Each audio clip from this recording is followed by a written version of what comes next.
Please welcome Governor Tate Reeves.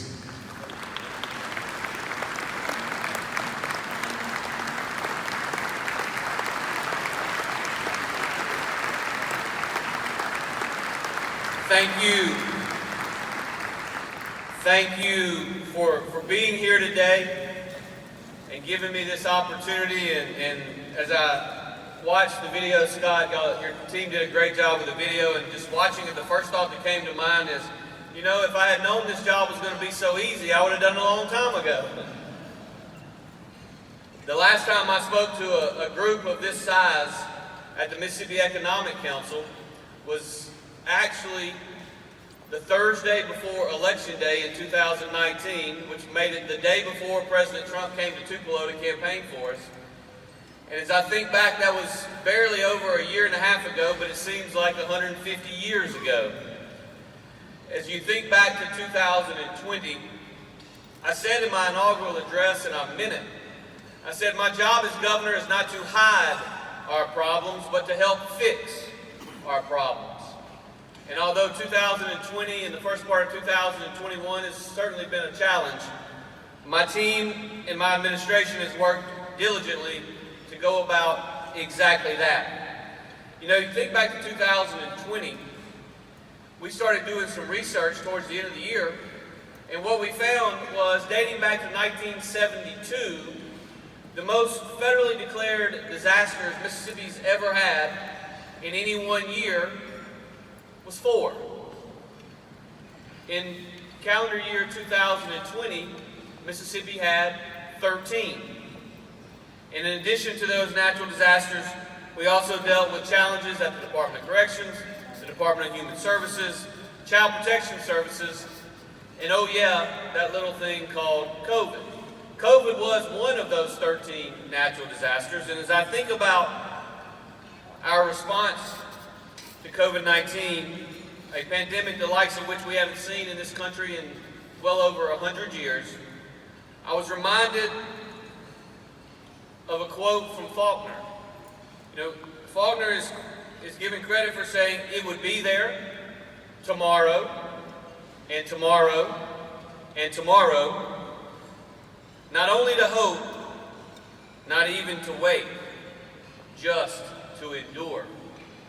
And so there were many days throughout 2020 when that is really how I felt, that I just really wanted to endure, to get from one day to the next. But the opportunity that was presented to our team is, while there were clearly challenges and daily 2:30 press conferences, it also gave us the opportunity to take a step back,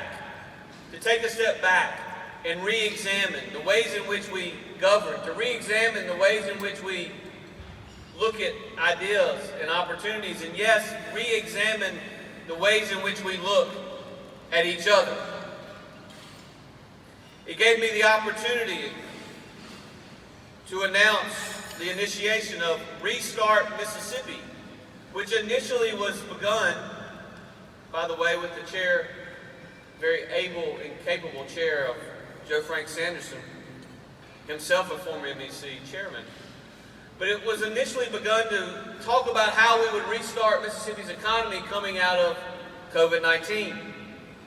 But we used it as an opportunity also to not only look at those short-term needs, we expanded it to include both intermediate needs as well as long-term needs to grow Mississippi's economy and to ensure that our economy prospered. When I think about some of the recommendations that came out of Restart Mississippi, I truly see it as a roadmap to Mississippi's future growth and prosperity.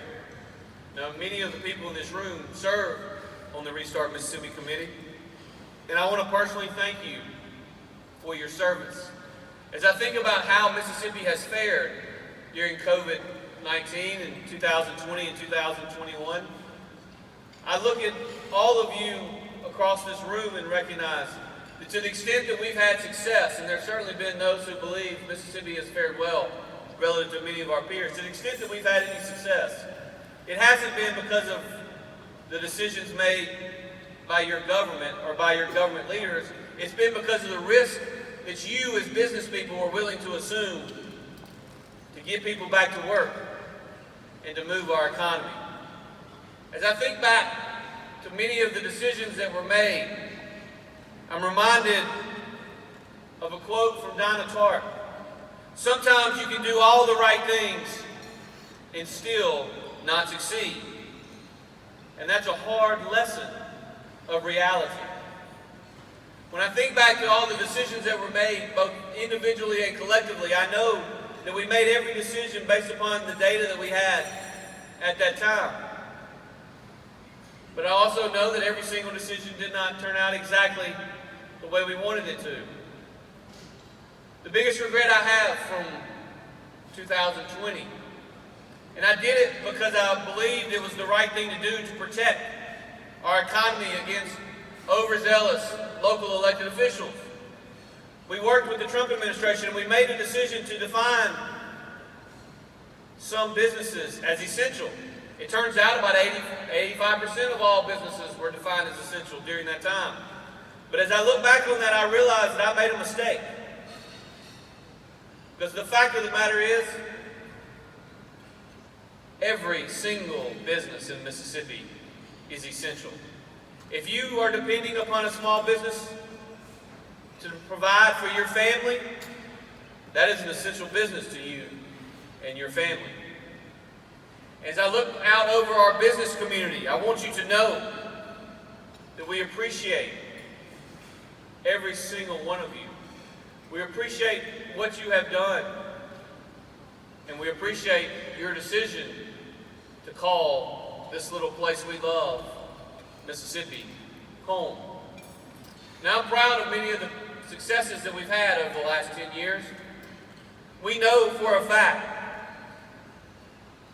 that I have every intention of my entire focus being on job creation, on economic development, and on economic growth. There are a few things that are necessary for us to be successful in that, and our Restart Mississippi committee certainly confirmed that. We've got to continue to improve the quality of our educational attainment level. That starts at pre-kindergarten and goes all the way through lifelong learning. I'm proud of the fact that this year, for the second year in a row at K through 12, if you look at 10-year growth numbers on the nation's report card, our NAEP testing results, for the second year in a row, Mississippi's 10-year growth numbers were #1 in the nation. The reason I'm so proud of that is because we know that if you're going to see our absolute performance compared to our peers continue to improve, then over a year-over-year basis, we must continue to outperform them. We're doing it, and we're doing it because of the work of many, many people in communities across our state. When I think about improving educational attainment levels, and I heard people talking earlier about those great students and the successes that they've had, I want to spend just a second today talking to you about something that I think is going to be a game changer in our state. Now, admittedly, we're a little bit behind some of our fellow states like Louisiana and Georgia when it comes to branding ourselves and focusing ourselves on workforce training and workforce development. But I'm proud to tell you today about an announcement that was made just recently. As you may know, we worked with our state legislative leadership in the 2020 session to rework our state workforce investment board, to give them more opportunity and also to provide them the tools so that we can ensure accountability in those funds that we are spending. I'm so excited that the best way for us to move forward is through the rebranding of our Office of Workforce Development. It is now called Accelerate Mississippi. I'm excited about the positive changes that Accelerate will bring. And I'm also extremely excited to have with us today Ryan Miller. Ryan, are you in the room? I know you are, because they told me you were going to be. Stand up, please. Oh, there he is. Let's give him a round of applause, please.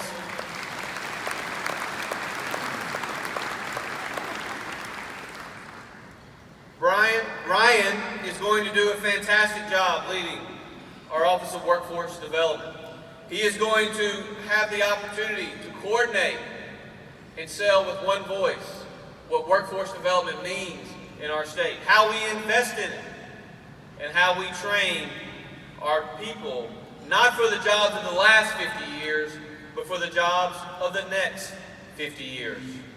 I'm so very proud that this has been a joint effort, something that's been needed by you, the business community, for many years, a joint effort by the private sector, our legislature, and others. And it's something that I believe is going to put Mississippi in a position to be successful for many, many years to come. You know, when I think about economic development, I can't help but conclude my remarks today by telling you the way I look at things. 2020 was a difficult year for many. If you look back, some of you may have heard, I kind of like to focus on the numbers because the numbers matter. You know, Jeb Bush once said, what gets measured gets done. If you look at 2020, the 10 years prior, our average capital investment in the state of Mississippi over those 10 years was an additional $900 million per year. In 2020, thanks to our great team at the Mississippi Development Authority and our great partners throughout the state, we saw new capital investment in Mississippi, in spite of it being COVID-19 year, of $1.7 billion in 2020, almost twice that of the 10-year average previously. But what I want to leave you with is this, because I'm going to tell you what I told our team when we talked about those numbers. I'm proud of that fact. I'm proud that we doubled capital investment in 2020. But I also want you to know